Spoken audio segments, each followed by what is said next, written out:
All right, careful. Sheesh. I'm hearing a lot of your mic arm. I know. All right. I was just moving some shit, but we're good now. All right, sick. All right, we're live. Super Yeah, cool. we are. Yeah. All right, you want to go ahead? Let's clap, and you can go ahead and kick us off. Let's plug the stream on the Yeah. Discord. Cool. Um, I think we don't have a viewer yet, but Because I'm not w- there yet. we have one. Is that Katie? Could be. I feel weird. She knows me. I don't know her. Yeah. That's sus. Do we ever really know anybody though? No. Those photos, at least the one you sent me, that was a really good selfie of us. Oh yeah, I'm I stoked. fucked heavy with that. When are we gonna have those photos? Do you think? Chambers left his camera in my car, so Wednesday. He said Wednesday at the latest, which is good for our meeting time, right? We should probably talk about. Meeting? Let's talk about this after. Yeah. Bro, I need those photos for my Tinder.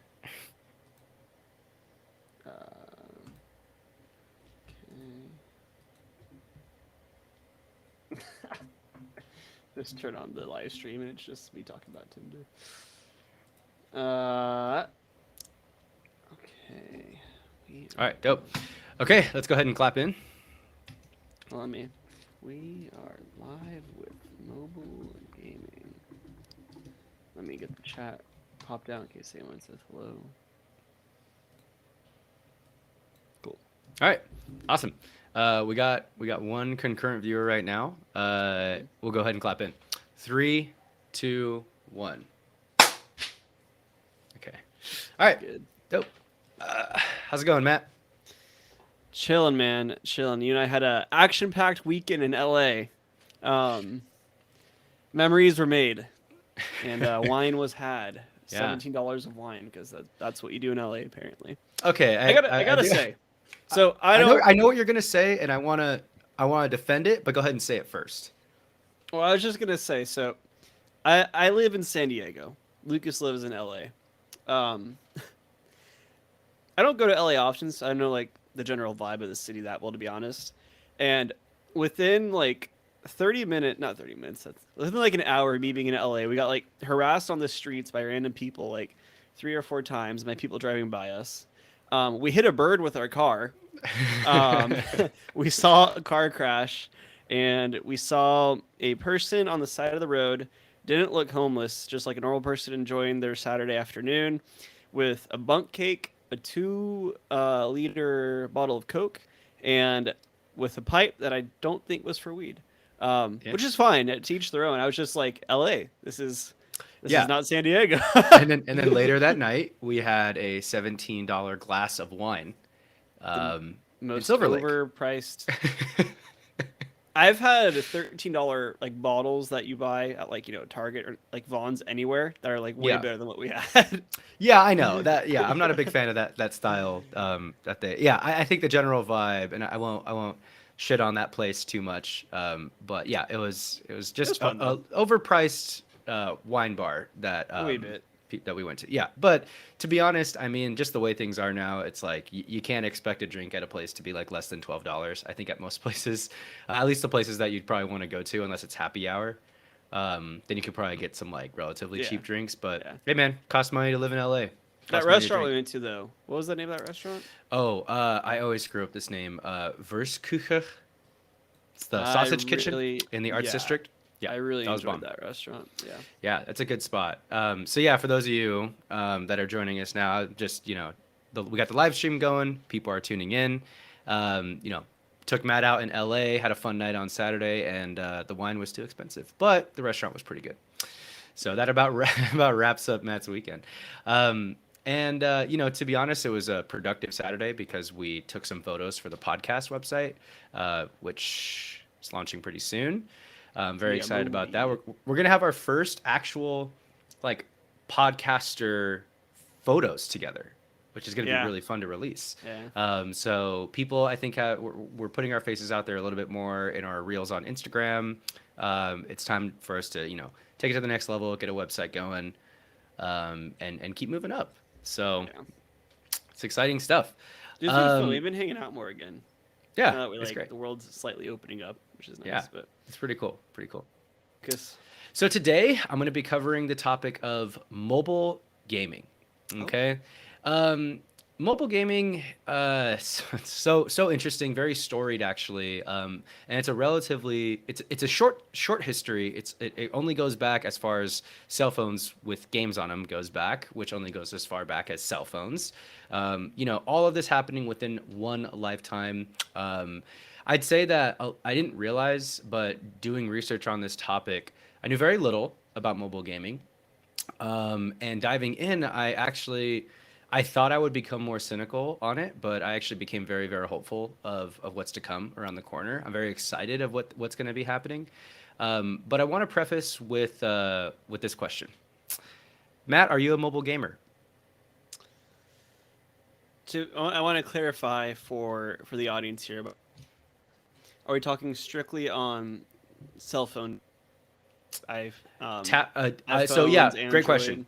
Great question. So we'll define mobile gaming for the purpose of this episode. Um, Something that runs on an iPhone, Android, iTouch, a tablet, Mm-hmm. with the purpose of being run on that device. So usually involving like touchscreen inputs, uh, like gyro, uh, you know, tilting the phone, things like that. Yes. Do you play games like that? Not really. No. Yeah. Yeah. I'm the only games I play these days are for the phone. Yeah. But even then, like growing up, all I really played was like let's say maybe I don't know. Just like the random games you'd get on your phone, the popular ones at the time. Temple I got a whole Run, list. I got a whole Gyro list. Yeah, Ball. yeah, yeah. I played this one really like fun, like Olympic simulator one that because I'm a jock. Yeah, because you're a I jock. really enjoyed that. But yeah, I never like went into the deep end on like Candy Crush and games like that. Yeah, yeah. I was a pretty big Flappy Bird player for a hot minute. Flappy Bird was Um, fun. Flappy Bird was fun, but other than that, I didn't too much into it as much as I'm sure a lot of other people did. Yeah. I don't think I ever really dove too much into it. I think I was a casual mobile gamer coming around. I've probably spent a little bit of money here and there on like gems or coins. It's been a long life so far, so I'm sure I've done that. But short list, Doodle Jump. I played. I played Cut the Rope. Cut the Rope was huge, actually. At one point, it was like the most downloaded app on the App Store. Draw Something was really fun in high school. I remember that kind of took over for a little while. Candy Crush, obviously, still gigantic. Fruit Ninja was really fun. Peggle is still one of the highest ones. Oh, I Crossy forgot about Road. Fruit Ninja. Yeah. Words with Friends was really big for a long time. I don't know if that's necessarily. I mean, it's a mobile game, but it's Scrabble. So, You know what I uh, would play a lot of was or even still do sometimes, is the iMessage games. I do those a oh lot. yes, iMessage games are incredible. Those are totally like, And I play a lot of chess on my phone, but I don't know if that counts. yeah. I actually got to get into doing that a little bit more. I really enjoyed our chess game on the phone recently. I won. Um, yeah, Matt won. Okay, last one too that I forgot about until I was doing research. Hearthstone. I played a ton of Hearthstone, and like it's Hearth? Hearthstone, Hearthstone. whatever, I'm gonna go with Hearthstone. Hearthstone. Yeah. However, tell us in the chat. How do you feel about that, Hearthstone or Hearthstone? Um, I played that game, Hearthstone, on the computer quite a bit. But on the phone, it was just so easy. Like it was almost made to be able to play like anywhere. I think that it was built with that in mind, to be able to kind of play on your phone or your tablet in a really accessible way. Games are short. There's not a ton of inputs, and it works really, really well. So Hearthstone, big one right there. Now, currently, mobile gaming, and I sent you this graphic, so you can go ahead and take a look at it now, Matt. There's a lot of interesting factoids on here. Currently, and this data is from Newzoo. Last time this data was really available that I found was 2018. This is some of the biggest numbers we have. I'm sure there's other sources out there and new and updated numbers over the last year. I'm sure it's grown. But in 2018, mobile gaming generated about $70.3 billion, which is 51% of the global gaming market. Okay, so officially, back since 2018, mobile gaming has been the biggest, most lucrative sector of revenue for all of gaming.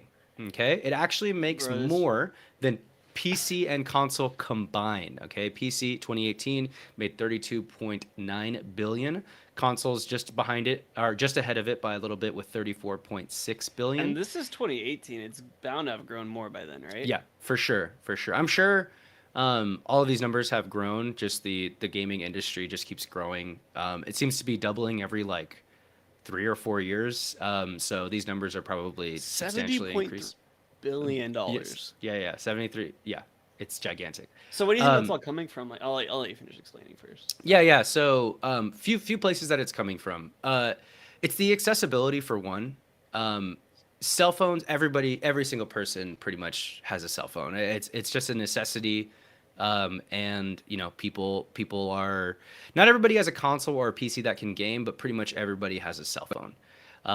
Games are have switched to a very lucrative model where the games themselves, the apps are free, but the ability to upgrade or to shortcut the game has that's what costs money. So your gems, your loot crates, or loot boxes and stuff like that. That particular model has been extremely valuable for people. It's actually what creates the game, like the ability for the game to be free. The game is free, but the loot boxes or the premiums or the skins or the ability to shortcut the game, that's what costs people all the money. So I think it's really been that switch. I mean, that's just how gaming is done these days. That's what League of Legends is, that's what Fortnite is, that's what so many big games are. They make money off of buying the extra stuff. Yeah, I kind of feel like that's what was mainly before even like the Fortnites and that kind of stuff came around, right? Like that's how, like that model almost I want to say mobile and then got integrated into more mainstream console games. Like even in like Temple Run, they had like something you could buy in Yep, game, right? Where it I was like remember that. and on Candy Crush, I'm sure they have a similar. I didn't really similar thing. What I'm noticing about this graph that is kind of interesting to me on the mobile side, they have the phone games as separate revenue streams. Do you think I that's saw like they're that. talking about? Do you think they're talking about specific tablet like games specifically for tablet devices versus game phone or an Android phone, or is that or is that What's the just like distinguishing? what's the like literally is it literally like just saying oh this is what is this is what Candy Crush is being played on? Yeah, I wonder about that one. I do think that there are certain games that have to be played on tablets. I didn't actually see what games were specifically on tablets, specifically on phones. Um, I can't think of I any over yeah, to a tablet. I know that there's quite a bit of crossover between both. But I think everything is designed for a smartphone first, and then either done to a tablet or scaled up for a tablet. There's probably gonna not you're not gonna find a lot of games that are going to be designed specifically for the tablet. Yeah, related to this is just me postulating, and I'm just curious now. But like, I wonder, like, let's say you're playing, and I'm not too familiar with the service, not Steam, excuse me, Steam, and I think a couple other example, you can play your game on your phone on your phones basically because you're Yeah. streaming it to your phone. If I buy a microtransaction on my phone while I'm playing a game that I bought on Steam, is that mobile revenue at that point? Yeah, that's It's interesting. I didn't. Yeah, there's a follow up episode right there with yeah, more right. research. But yeah, all in all, it's 70 billion, 51% of the global market. It's massive, massive, massive. And a lot of that's coming from the games like Candy Crush. People buying extreme amounts of certain things that basically they're using their cash shop to buy an obscene amount of things. In fact, this is anecdotal, but I don't have hard numbers on this one, but they say like it's you could have 1,000 players, you could have 999 players really pay for free, and one person will spend enough money to pay for everybody else. Like there's always like these outliers that are just paying like extreme amounts of money. Granted, it could be very negative because those could be people suffering from, let's say, gambling addictions via loot boxes, Yeah. or they just have a lot of money to waste because they could be wealthy and they just spend a lot of money buying gems or loot boxes and things like that. And that pays for another 999 people to be able to play for free, which is insane. So the top like 1% of spenders on these mobile games can pay for many, many players to play. Interesting model. It really does. It has its good and its bad. It's not perfect, but it does create a lot of free to play games for people. So something to think about. But how did we get here? That's what I want to talk about. I'm gonna take you, Matt, back to the late '90s real quick. Okay, The Matrix, Pokemon, PlayStation One, Game Boy, Dragon Ball Z, Blockbuster Video, and Ugh. Nokias and Motorola's. Okay, before smartphones. Okay, Okay. Nokia, Motorola dominated the cell phone market back then, and a certain game was added on all of the Nokia phones, specifically the 6110 model, and it was in 1997. Nokia hard installs on every phone the game Snake. Okay, Mm. the most popular mobile game at the time. It's so I don't know if you ever played Snake. I Oh remember yeah. specifically playing this game on a Nokia phone. I remember the model. I remember playing it a lot back then. I asked my mom if she had Snake on her phone and I would play Snake on her phone. It was like literally the 90s equivalent of like you got games on your phone. Like that the meme that like just kids are always asking if you have games on the phone. It's like back then we were doing the same thing, but it was Yeah. Snake. And Snake actually originates from a 1976 arcade game called Blockade. Um, Snake is actually an umbrella term for the game in that style where you're on a 2D plane, you go up, down, left, and right, and you eat dots on a screen and you grow bigger. And as you grow bigger, you try not to run into the walls and you try not to run into yourself. Okay, it's actually a very fun game. Very I think it's simple, just addicting gameplay loop. Exactly. And it's had a lot of re-releases over the years. I think the most recent iteration of Snake came out just a couple years ago. They've added 3D versions of Snake. They've added it with fully redone graphics, 4K, online, everything. There's actually there's an online version of it where you grow bigger and you eat other smaller snakes. Oh. Something.io. I played it recently with Matherin. Yeah, I think I know what you're talking about. Yeah. Oh man, it's gonna kill me that I don't know that name. Anyway, Snake is everybody knows what it is. It's huge. It hit the cell phone market in '97, and it was in the hands of 350 million people. Okay, so 350 million people, with the ability to play Snake, something that's hard coded onto the cell phone, and then people start seeing that kids are playing this. Some adults are playing it. The Game Boy had already came and went, with like something like Tetris. People were taking notice, of like the fact that hey, we could actually put some apps on the phone that are like a little bit more interesting.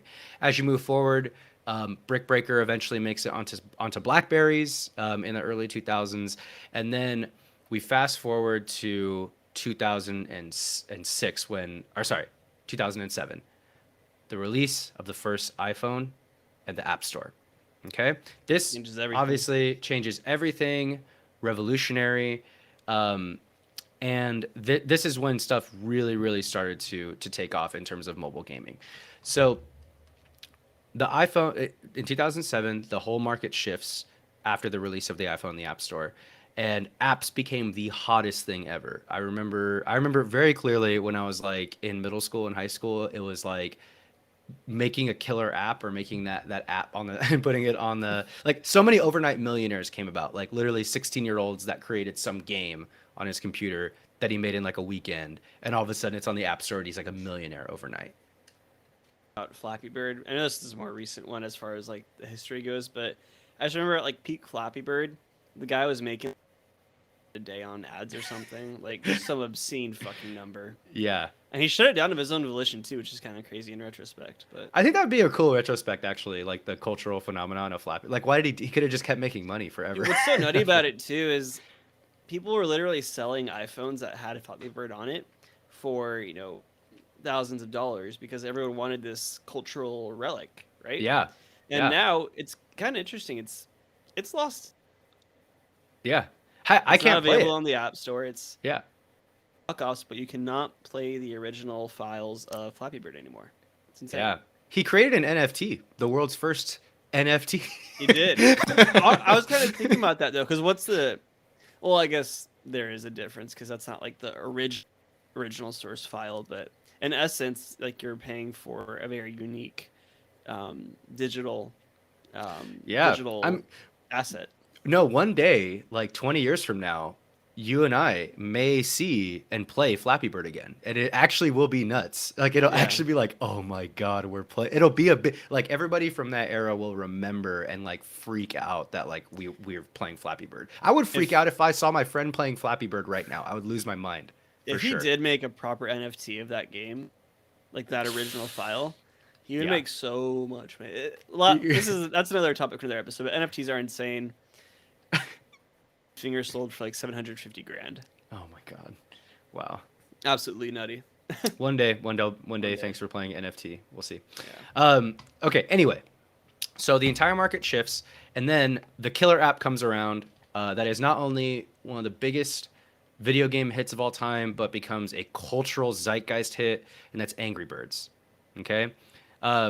Actually, Angry Birds is considered to be one of the greatest physics-based, puzzle games ever made, still to this day. And I actually have to agree with that take. Angry Birds, I played it. Tons of people played it. People bought pillows at Hot Topic of Angry Birds. They have a movie. Like There's it like two became, movies, right? Yeah. yeah, it's It's such a insane. massive, massive hit. And that was a mobile game. And not only that, it was actually a really fun, well-made, high-quality mobile game.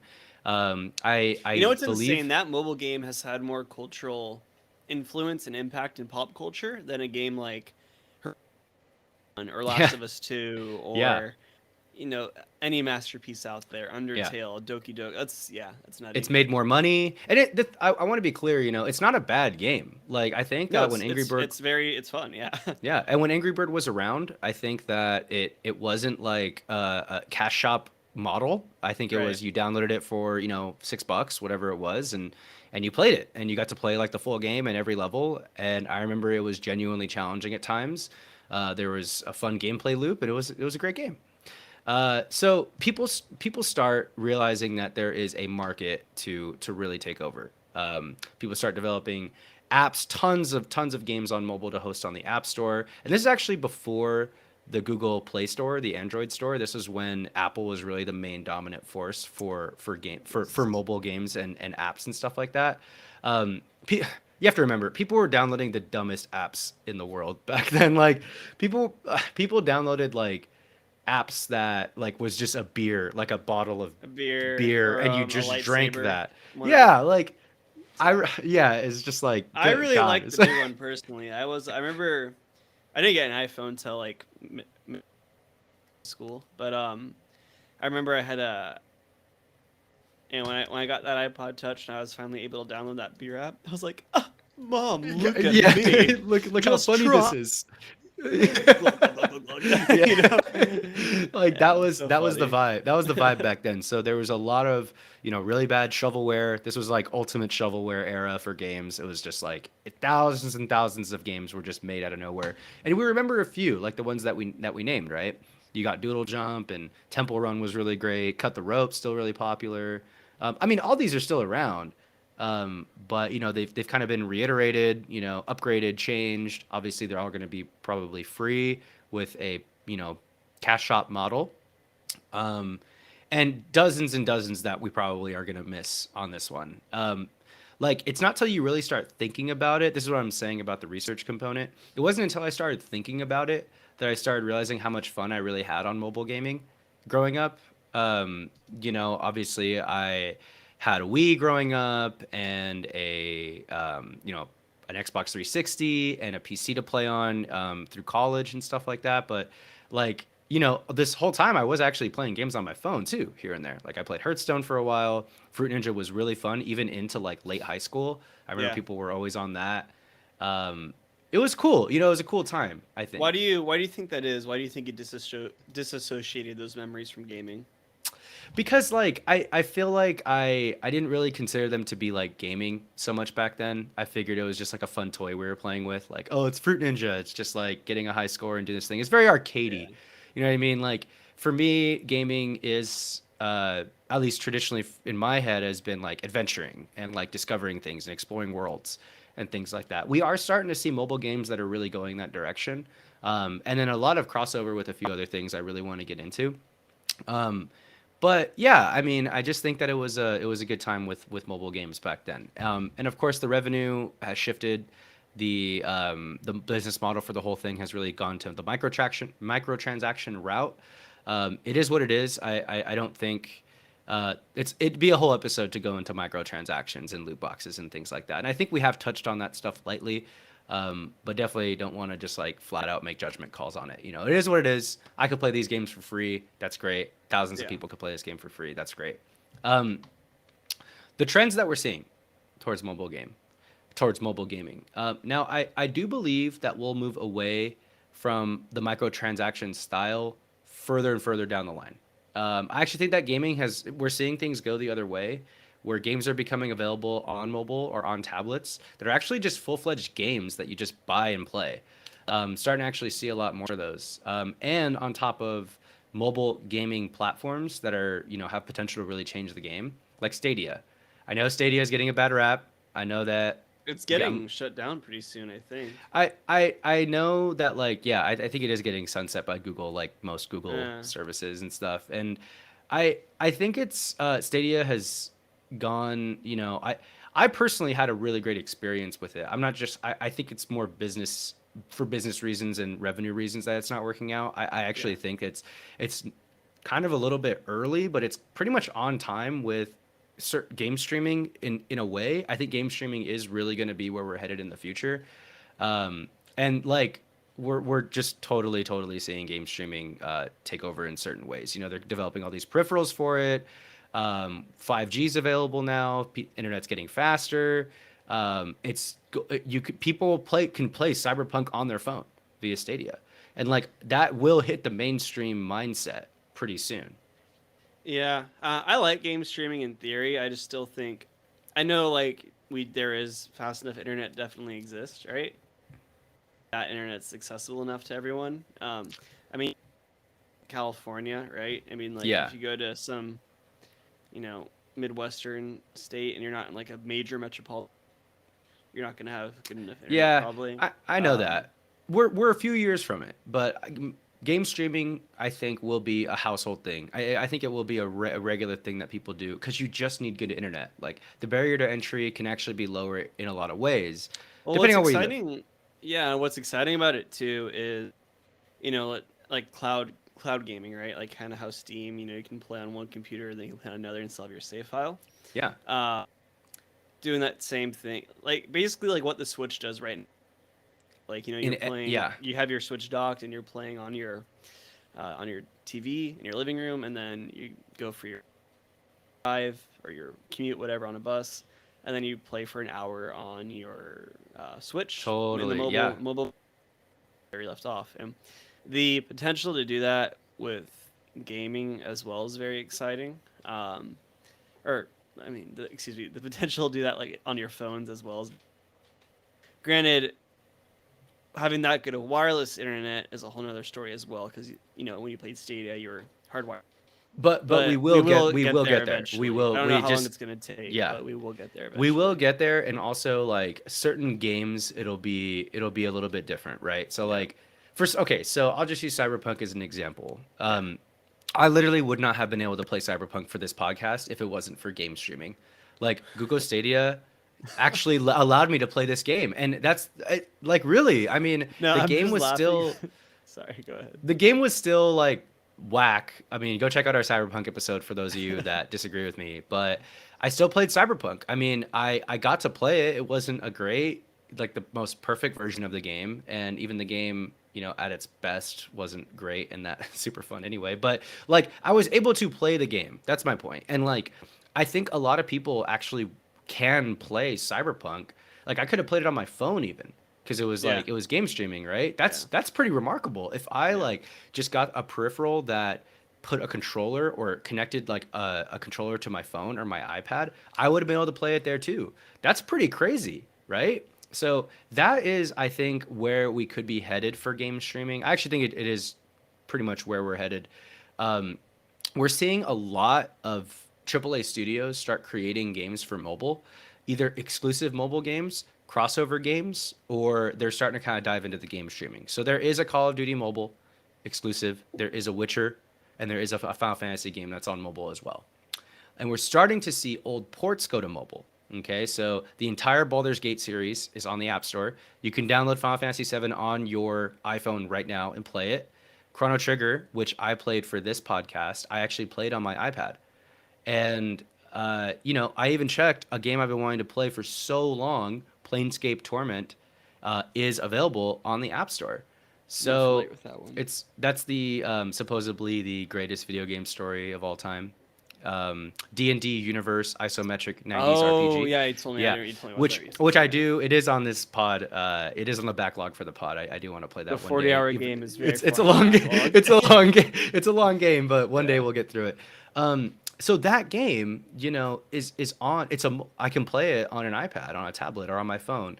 And I think that's like pretty remarkable. It can probably, I don't know if it does now, but stuff like that can probably support cloud saves. Hmm. I know it's not exclusively a mobile game. It's not like a Doodle Jump or a Flappy Bird, but these are games I'm playing on my phone that I'm buying that I am paying money to the ecosystem for, and I think that that's just where we're headed is one, game streaming, two, AAA studios kind of creating a mobile friendly version of their game, and three, old ports coming to kind of create another revenue stream for people, and I really like am seeing a positive outcome with it, especially after playing Chrono Trigger on iPad.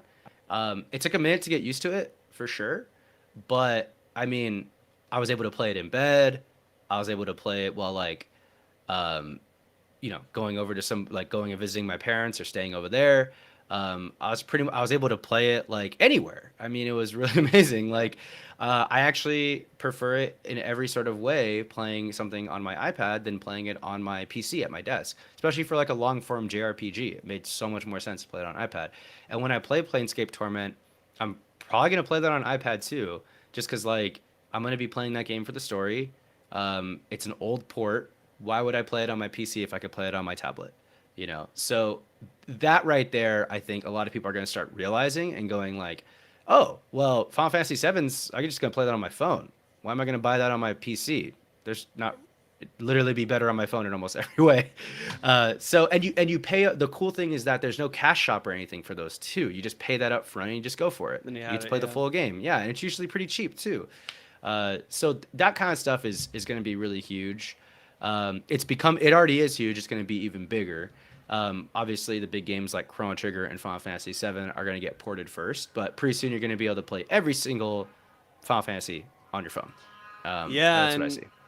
I think an important thing to acknowledge here, with mobile gaming, and often when people think of mobile gaming, I think they're thinking the Fruit Ninjas, the Flappy Birds, the Angry Birds, the games you get random advertisements for on Instagram when you're just scrolling randomly, the whatever it may be, like the kind of, not to say like they're outright gimmicky, but like just kind of like the one trick.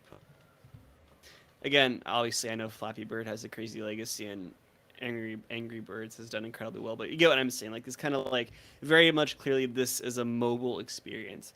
People, I don't think we in the conversation with mobile gaming at a later, we're really talking about often the fact that you can play a pretty good port of Chrono Trigger, or the fact that you can play Yeah, Planescape, the fact that eventually we will be able to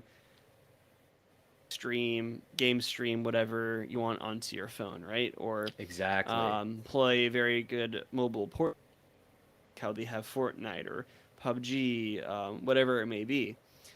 And at the end of the day, the mobile market is the largest gaming Is market is ever. big is the biggest one. Period. Gamers are the ones that are people that play on their phones, because that's everyone.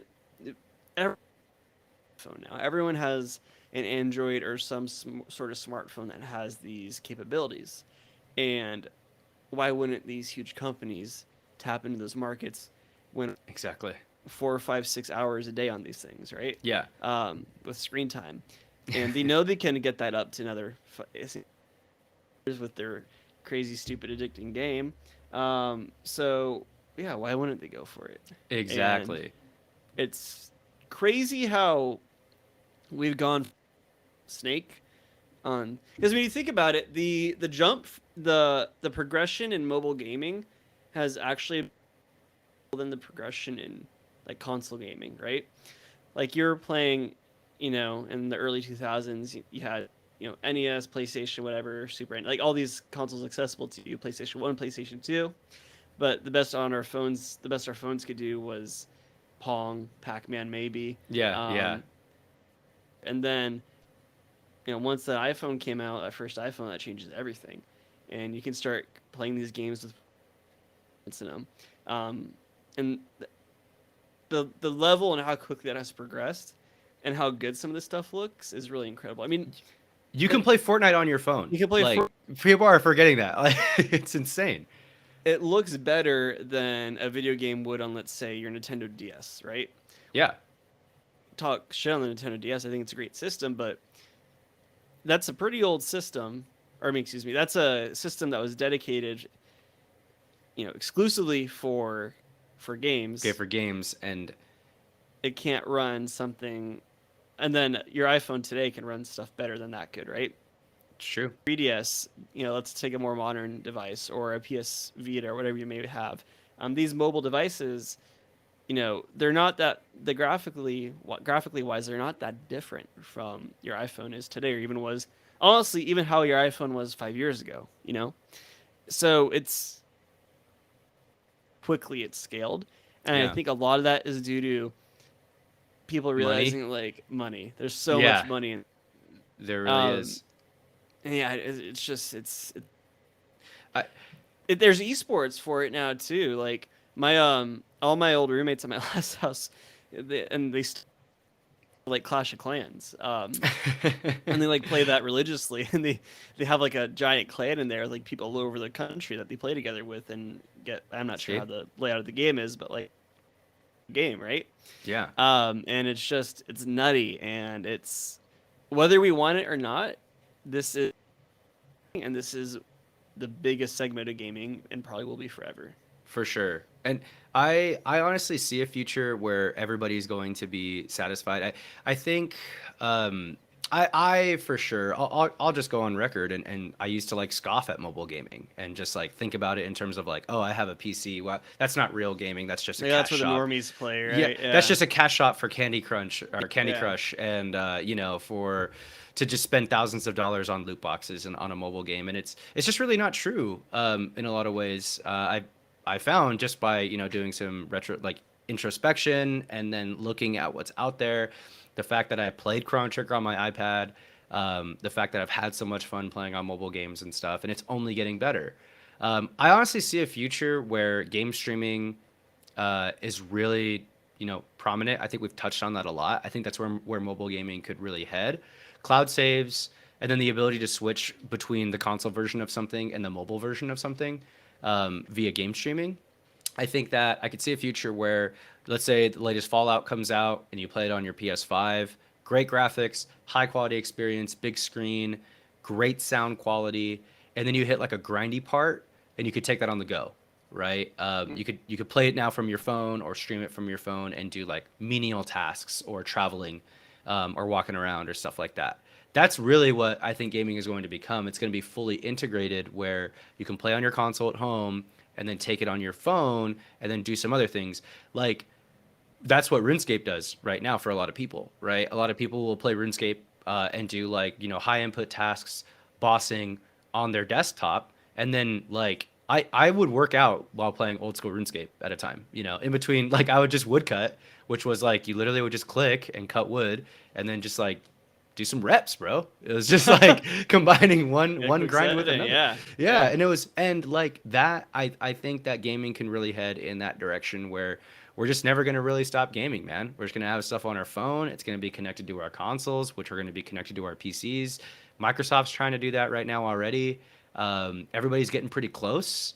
And I find that, if we're just going to be playing games on our mobile devices no matter what. Whether it's an old port that you want to see, or you heard that Witcher mobile game is actually pretty good. And as long as I think the market is big enough to support that cash shop giant Candy Crush or Angry Birds or whatever it is, and it also can support you wanting to play like Call of Duty Mobile and just try it out, and or a game that you just pay like $10 up front and now you get the whole game. yeah. We're seeing games that You just pay for the whole thing up front again, and you just get it. And we're going to see a ton more of that. Yeah, the future is going to be incredible, especially seeing how game streaming can integrate in mobile gaming. And mobile gaming aside, just game streaming in general, I just had, I guess, probably a thought a lot of people have had, but it just occurred to me. It's kind of crazy that we haven't seen like a dedicated TV meant for like game streaming or has like that, like an app for that very readily built in, right? Um, I wonder if we're gonna see like Roku partner with like I don't know PlayStation Yeah. or Xbox soon because they have I, like I have my roommates and I, we have a Roku TV, right, and it has like all these apps built in. And what's to stop Roku from like partnering with whoever or like Steam? And I have the Steam app on my TV, and I can hook my TV up to an Ethernet cable if I want. yeah. That'd be that's interesting. And I think I even heard a rumor that Netflix was going to be working with PlayStation on something. So Wow. maybe that's coming sooner than we think. I know And they that kind of Apple already TV did that in does. a way with Bandersnatch in their own. Oh yeah, in a way, yeah. I think Apple TV does have gaming like on it. Like you can download apps from the App Store that are kind of made for Apple TV, and Oh, you okay, could even yeah, connect a Bluetooth enabled controller to your Apple TV and play there. So you could actually connect a okay. PlayStation controller to your Apple TV, play games. Not a lot of games. AAA games right now. No, not really. But like if this wouldn't happen, but if there was a Google Stadia app, then yeah, you know what I mean. Yeah. If there was any sort of game streaming app, then yes, absolutely you could. Really anything just needs a Bluetooth connection in it to connect to any controller wirelessly and good internet. That's what I'm saying. Is just like you could play Cyber. Anybody out there with a PS3 and a good phone, you can play Cyberpunk right now. I just want everybody to know that. And like, if you need to buy a controller, you can buy a controller, a Bluetooth enabled one, probably use $30, and now you're able to connect it to your phone or your Bluetooth enabled device and stream your game on your phone. That is mobile gaming too, you know. I don't know, man. I think the future's bright. I have there's a million ways to play a game. I think that I want to move away from kind of that purist standpoint where you play on this thing for this reason and this reason only. I just wherever you can play, however you can consume the art form, try and do it. Because you're gonna miss out on a lot of games if you don't think like that.